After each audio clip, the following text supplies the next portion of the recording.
a solas con la voz del tiempo, desciendo por las llamas de la noche y escribo la metáfora infinita que anida junto a Dios. El milagro desierto de su boca se torna oscuro sol en mi garganta. Descubro, tras los párpados, la antigua y terca sed de mis preguntas, mientras contemplo ese paisaje sublime que derrama la épica del cielo. Velada poética, en palabras a medianoche. ¿Qué tal? ¿Cómo está? Versos, poemas, en la voz y en la presencia de Jorge de Arco, que ha ganado el primer Premio Nacional de Poesía José Zorrilla, y al que acaban de escuchar. Un poeta de verdad, porque hay poetas que no son de verdad, ¿o no, Jorge? Bueno, confiemos en que los que llevamos esa palabra por delante sea siempre un signo de autenticidad y un signo de sinceridad y de devoción por la palabra y de devoción por el trabajo, que sin duda es el de ser poeta, que es uno de los más altos y los más dignos que hay. ¿Tú pones en tu carnet de identidad poeta? No.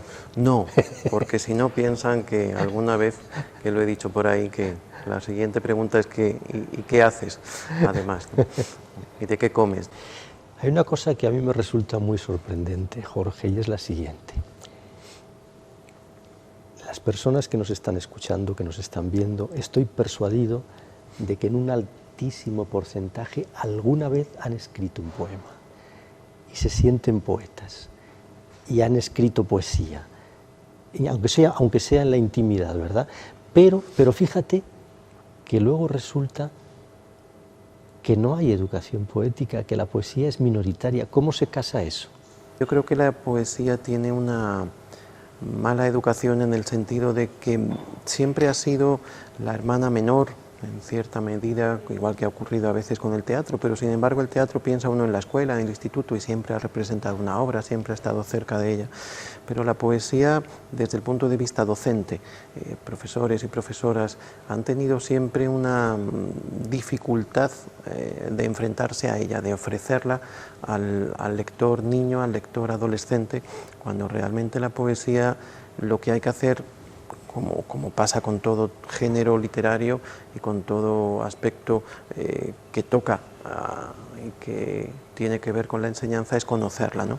Y sobre todo dotar a los estudiantes de poemas que tengan una condición propia de su edad y que se sientan interesados, ¿no? Yo no les he dicho todavía que el libro con el que Jorge de Arco ha ganado ese primer Premio Nacional de Poesía, José Zorrilla, se titula Las horas sumergidas. Ahí lo tienen, en su pantalla, Las horas sumergidas. Y de ese libro dice en su prólogo Luis María Ansón que el poeta anhela a la amada desnuda y libre como un invierno entre las llamas. Se tropieza con ella en la arboleda de los gozos y siente su corazón esquivo. El gozo, el amor esquivo, ¿por qué la dicha, por qué el placer es siempre esquivo? ¿Por qué el amor es tan breve y tan largo el olvido? Claro. Bueno, yo creo que el poeta tiene esa condición de que canta lo que pierde con más insistencia que cantar lo que uno tiene ganado. Yo creo que siempre el poeta tiene un condicionante de nostalgia, de melancolía, que está muy presente, ¿no? Aunque uno sea un poeta de corte más amatorio o no. Se canta lo perdido, cantamos lo perdido. Eso de que cualquier tiempo pasado fue mejor. Y a mí eso no me gusta poco. Yo creo que lo mejor está siempre por venir y que el presente es donde está el vivir, lo palpitante, me parece, no sé. Yo también, yo soy un Yo soy persona optimista, soy persona vitalista, soy persona también que está muy contenta con la vida que lleva. Yo, además de mi faceta literaria, tengo una faceta docente, soy profesor universitario de literatura y de escritura creativa, y me gusta enseñar, me gusta lo que hago, porque además me encanta acercarle la literatura a mis estudiantes, la poesía y otros géneros. Entonces, esa condición de levantarse a hacer lo que a uno realmente le gusta, pues creo que influye de manera decisiva, ¿no?, en el talante con el que uno lo hace y con la predisposición a la que uno llega cuando se tiene que enfrentar a su trabajo diario, ¿no? Jorge, en este libro tuyo, en Las horas sumergidas, y en los otros anteriores, percibo yo que hay tres ingredientes que son como la masa con la que están hechos, y que tienen que ver mucho con el amor, claro, como no podría ser de otra manera, con el espacio, sí, y con el tiempo. El tiempo es una obsesión para ti. Yo creo que sí, y en el fondo también para el ser humano es un tema, no solo para el poeta, ¿no?, para el ser humano es un tema inexcusable, ¿no? Alguna vez te enfrentas a ello, ¿no? Yo creo que el paso de los años también te da eso que yo en algún poema lo digo, un verso, el peso de la vida, ¿no? Sí. El peso de la vida es esa suma de años, esa suma de experiencias, ese bagaje vital que te acompaña. Quizá en ese sentido, pues, tu lectura es atenta y tu lectura es certera, porque mi poesía está atravesada por esos conceptos que comentas, ¿no? Y no sé, ahora se lo preguntaremos, si está atravesada también por la poesía de otro poeta, que es Carlos Murciano, y que es su padre, porque fíjense, Jorge de Arco es hijo de poeta, de tal palo, tal astilla, aunque vuestra poesía es muy diferente. Sí, muy distinta. Sí, es distinto, ¿no? Pero claro, es un privilegio y una ventaja crecer con un padre que siempre, dentro de su carácter disciplinado y dentro de su carácter sincero, pues me hizo entender que esto no era un hobby, ¿no?, que realmente las letras, desde cualquier ámbito que uno las toque, y que el arte, desde cualquier género que uno abarque, pues es un trabajo serio, un trabajo comprometido y un trabajo que te lleva sin duda a tener satisfacciones y también a tener tus insatisfacciones, ¿no? A ver, que te voy a poner en un aprieto. ¿Te acuerdas de algún verso de tu padre? Sí, claro, cómo no, te tienes que acordar, te tienes que acordar. Sí. Yo tengo una memoria frágil para la poesía propia y la ajena, pero bueno. Pues al aire frágil de la memoria. Salvaremos el envite, ¿no? Hay un poema de mi padre que he escrito ya hace muchos años, ¿no? Es una décima que lleva por título Muchacha en la lluvia, y que, si la memoria no me falla, dice así: cruzas la tarde, no espera la tarde y se va contigo, yedra enredada en el trigo, temblor de tu cabellera. Finge la nube en la acera, brasas de aguanieve, brasas, color de sombra las casas, van tiñendo su corteza. Tú por mi tristeza, muchacha en la lluvia, pasas. Muy bello, muy bello. Muchas gracias. Muy bello. La tristeza, por cierto, pues vamos a hablar de alegrías en vez de tristeza. Claro, mira que por sí, dónde. como debe Vamos a ser. hablar de algo que es la alegría de tu vida y de tus días, ¿no? Tus hijos. Claro que sí. Tus hijos, ¿a que sí? Sí.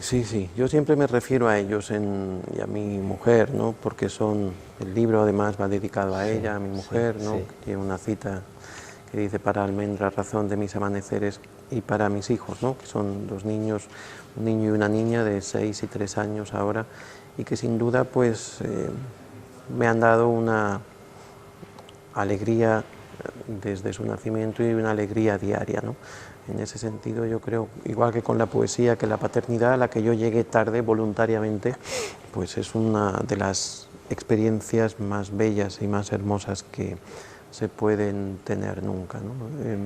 Mi madre en su sentimiento más maternal, me decía que muchas cosas no se entienden, ni se entienden, ni se entenderían, ni uno es capaz de llegar a comprenderlas hasta que no se tienen hijos, ¿no? Yo en eso, con el paso del tiempo, que hablaba antes de ese peso de la vida, lo he comprendido, ¿no? Hay amores que uno tiene por tantas personas, por tantas cosas, por tantos momentos vividos, pero el amor por los hijos creo que es extremo y que muchas veces hace incluso incomprensible, ¿no? Comportamientos que uno pensó que no iba nunca a tener. Yo creo que los hijos terminan siendo muchas veces la verdadera razón de la vida de uno. Yo creo que sí, porque además hay que tener en cuenta que nada muere realmente del todo, ¿no? Cuando el amor lo sucede, ¿no? Y yo creo que en ese amor que uno es capaz de transmitir y que yo he vivido con mis padres y que vivo, gracias a Dios, porque siguen vivos y, como decía anteriormente, lúcidos y activos, pues a mí me lo transmitieron y yo se lo transmito a mis hijos con el mismo ahínco y con el mismo ímpetu, ¿no? Y sobre todo desde unos límites de respeto, de educación y de amor por las cosas, por el prójimo, que son los que yo he vivido y los que me han inculcado de forma muy bella, ¿no? Sin duda. A ver, Jorge, hay una frase que se repite, no es que se repita mucho, pero que aparece como una especie de palpitar en tus versos, y es lo que tú llamas la piel del paraíso, la piel del paraíso. Y yo te pregunto, ¿cómo es la piel del paraíso? Háblanos de la piel del paraíso. Bueno, puede ser una metáfora tomada desde un concepto amatorio. ¿Pero de qué está hecha la piel del paraíso? A ver, ¿de qué está hecha? Imagínate que te dijeran, aquí está su ración de paraíso, esta es su ración de paraíso. A ver, ¿y tú qué querrías que hubiera ahí en esa ración de paraíso? ¿Qué le pedirías a esa ración? Querría que estuviera mi familia, querría que estuvieran los libros que más quiero, querría que estuvieran los momentos que he vivido de forma más intensa, que estuvieran pues esa memoria de la que hablaba, ¿no? Para mí es el mar, es la playa, es la arena, es el sol. Porque tú naciste... Yo nací aquí en Madrid, pero toda mi familia es de Andalucía, aunque me he criado más tiempo acá, pues para mí el sur es algo que va conmigo, ¿no? No sé si solo o se pesa también en mis versos, ¿no? Por esas referencias que hago en muchos casos, pero también en esa ración de paraíso pues irían las cosas que me gustan, ¿no? Las cosas más cotidianas, ¿no? Y que a veces uno no se da cuenta, ¿no? Pero que te acompañan en momentos, no sé, parecería un poco como una broma, ¿no? Pero yo soy un apasionado del chocolate, ¿no? Entonces el chocolate me da momentos dulces al que siempre me llevaría chocolate al paraíso porque es un sabor que va conmigo, ¿no? El paraíso sin chocolate no se entiende, Jorge. No sería paraíso, ¿no? Un día sin chocolate es un día perdido, absolutamente por ejemplo, perdido. Para mí lo es, ¿no? Lo que pasa es que se lo he transmitido a mis hijos, esa pasión por el chocolate. Esperemos que el ratoncito Pérez respete todos sus dientes y bueno, también cosas tan cotidianas y que me encantan, como el vino, ¿no? Para mí el vino es una celebración y soy un... vino tinto, claro. Sí, el mejor blanco es tinto. Sí, yo soy un bebedor de vino tinto, sí, eso es muy cierto.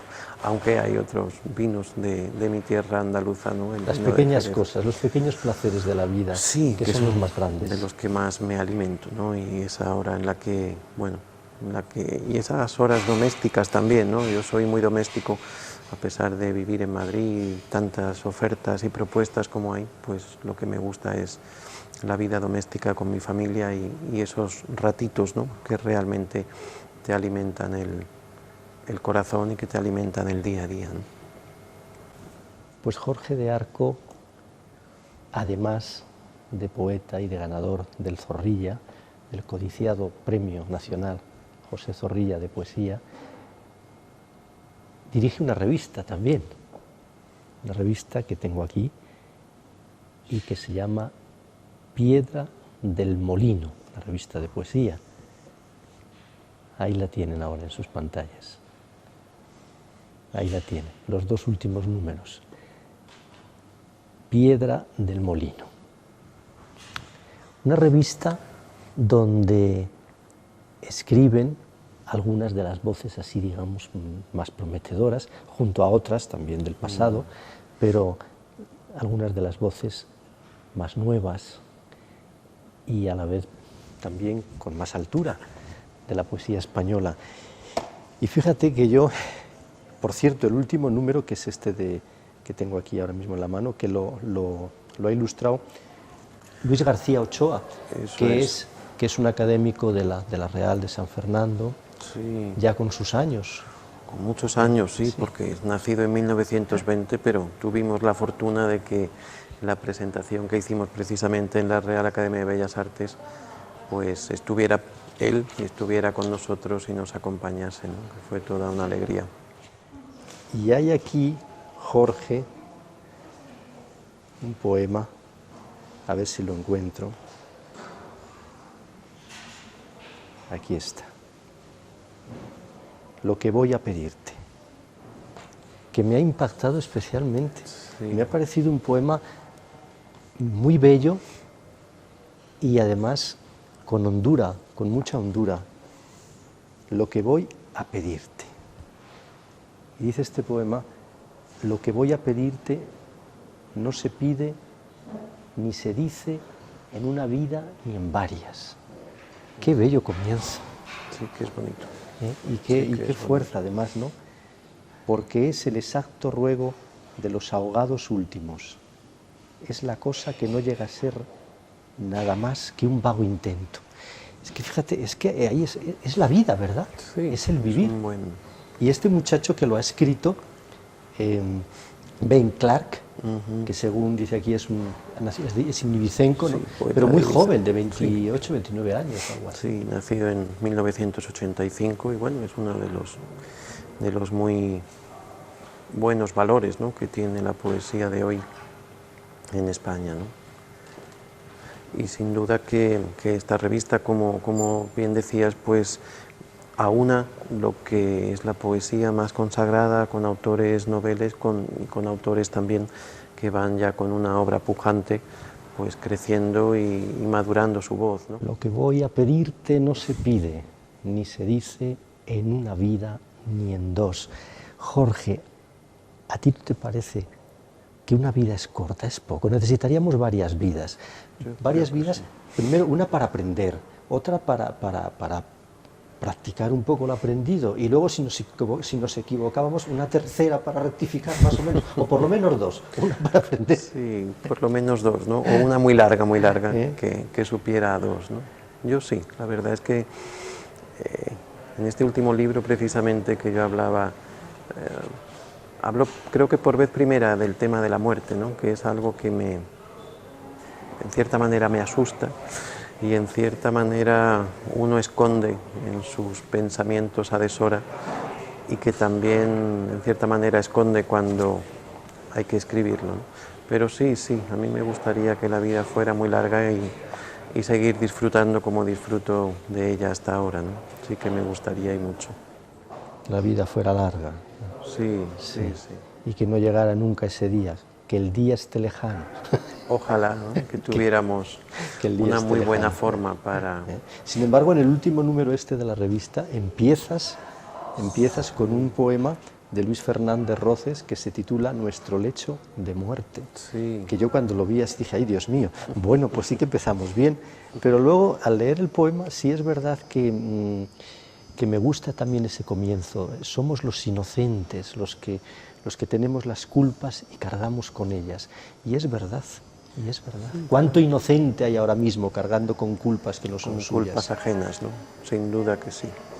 Y un poco dando la vuelta, ¿no?, a ese inicio de la entrevista que teníamos, yo hablaba de de esa condición que tiene el poeta, ¿no?, a lo largo de la historia como notario de lo que ocurre, ¿no? Y en cierta medida pues también el poeta se compromete, ¿no? Y el poeta es un